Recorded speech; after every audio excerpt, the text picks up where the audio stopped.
Hello everyone, how's it going? My name is Legion Bricks, and today I'm going to show you how you can turn your new 2021 TIE Fighter into Moff Gideon's TIE Outlander from The Mandalorian, with no extra pieces. So let's get right into this.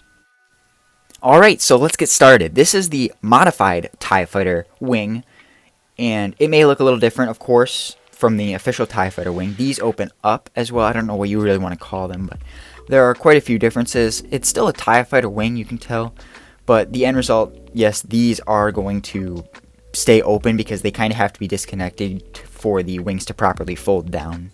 So now, here is the official TIE Fighter wing. Of course, very sleek, very, perfect. So we're just going to strip it down. So this is what you want. You want two of these, one for the bottom part of the wing and one for the top part of the wing. So once you get to this part, you can start adding pieces. I'm not going to be, of course, talking through the whole process, but I will be giving updates throughout the video.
Just a quick side note, these are actually, on the top wing, all black. These 1x2 modified plates with the rounded edges. They're actually going to be light bluish gray on the bottom part of the wing, so you're going to want to take note of that. So the top part of the wing is going to be black, whereas the bottom part of the wing is going to be made in light bluish gray with these parts. So just a quick heads up in case you're wondering, or in case you get stuck.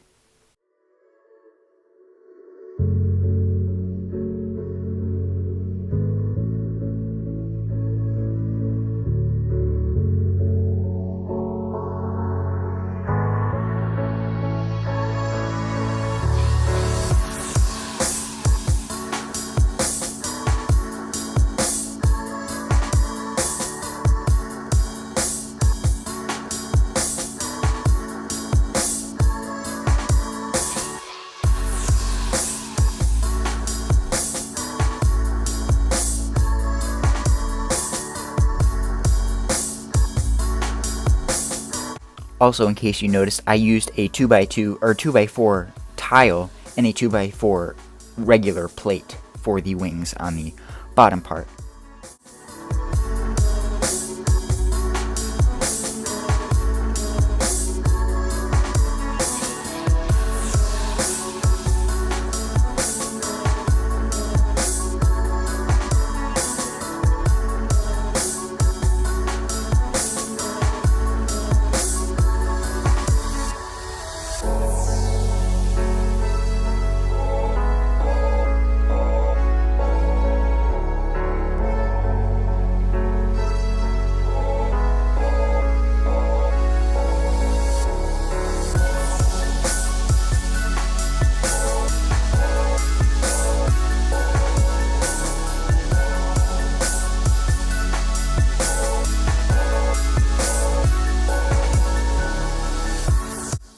I actually made a mistake here on this right wing part. It's actually, the ball joint plate is actually going to be moved over one stud to the left.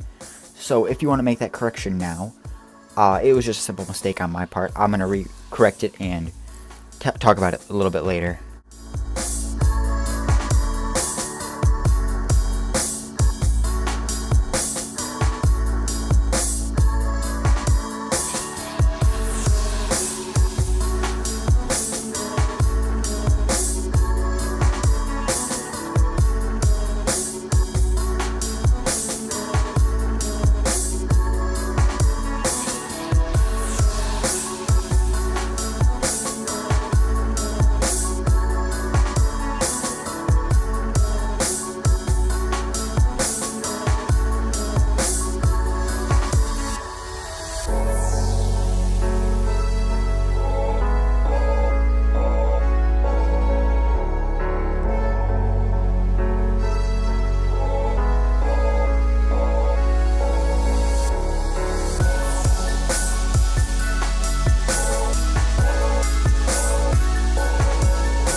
And now that you have your wing plate done, it should look something like this, as long as everything is lined up correctly. And you actually want to go ahead and go make another one of these for the right wing, and another set of these for the left wing, but we'll get there eventually. So once you have that done, you can just go ahead and start making on the second part.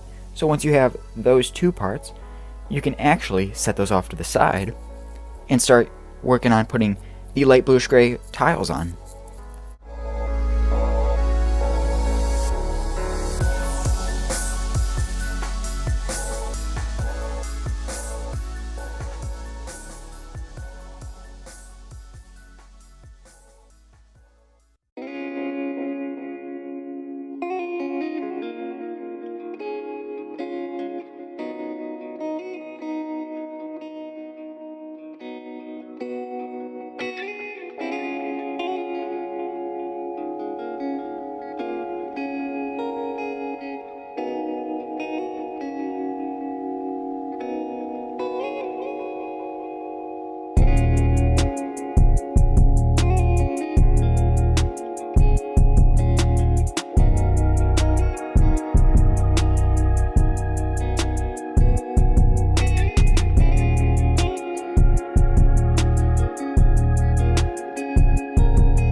And now that you've got those wing plates done with the light bluish gray tiles, you can actually start working on the center point connection, which is going to keep those wings in place and keep them somewhat stable.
Now on to modifying the actual main body of the TIE Fighter so that it can accommodate for the wings.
Right here is where I made the mistake.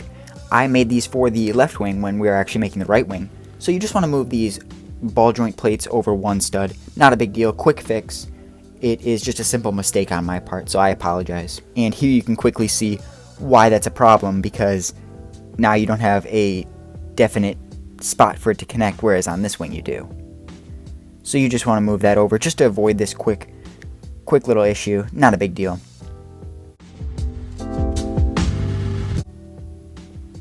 Now I've gone ahead and fixed the issue. I'm actually holding the plates the opposite direction as what I was holding it before, but I've moved them over one plate, so now they should be going opposite directions and they should fit perfectly.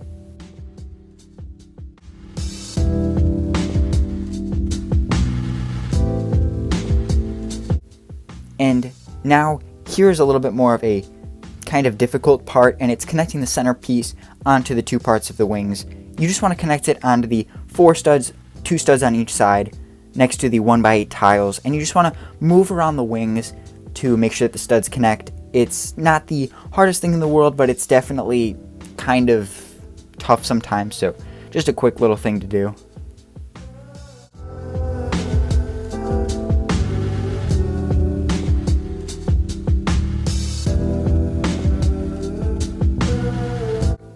And once you've gone and connected the wings, you're actually left over with this 2x8 that we don't use. And you can actually use that to connect onto those angled plates in the back to actually hold the wings in a more firm position, so that you can actually put a little more force on them and they won't collapse in under the weight.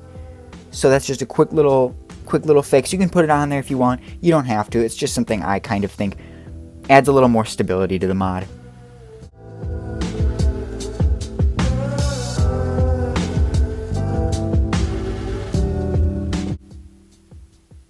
And once you're done with that, you are going to be making 2 wings, so you got to go back and make another one of these. You just want to be mindful of those ball joint pieces and make sure that they're lined up, connected properly for each side of the wings. And the wings are going to tilt a little bit.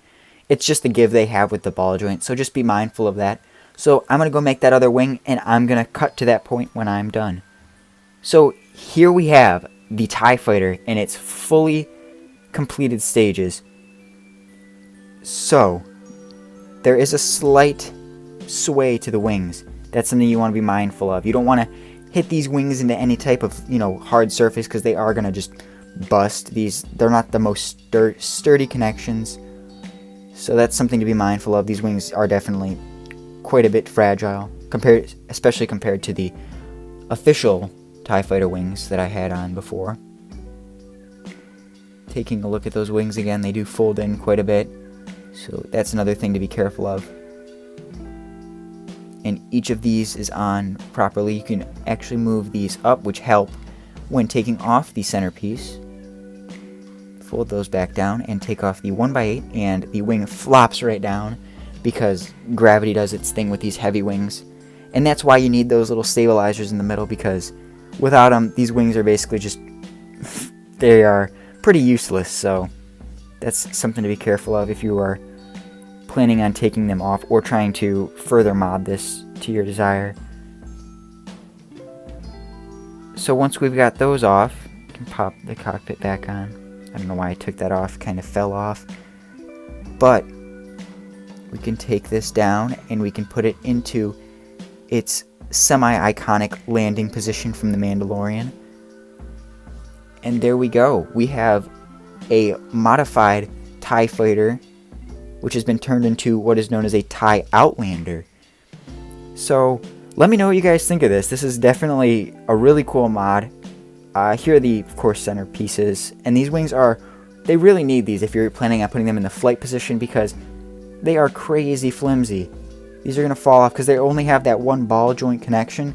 They're going to fall off with gravity, so that's something to be mindful of. But if you like this mod, definitely appreciate a like. I tried to do it the best I could with just the pieces in the set, so it took a really long time to get this final mod down. So if you liked it, I definitely appreciate a like. And if you're new to the channel, definitely recommend subscribing for all things LEGO Star Wars. And that's it. I'll catch you guys in the next one. See ya!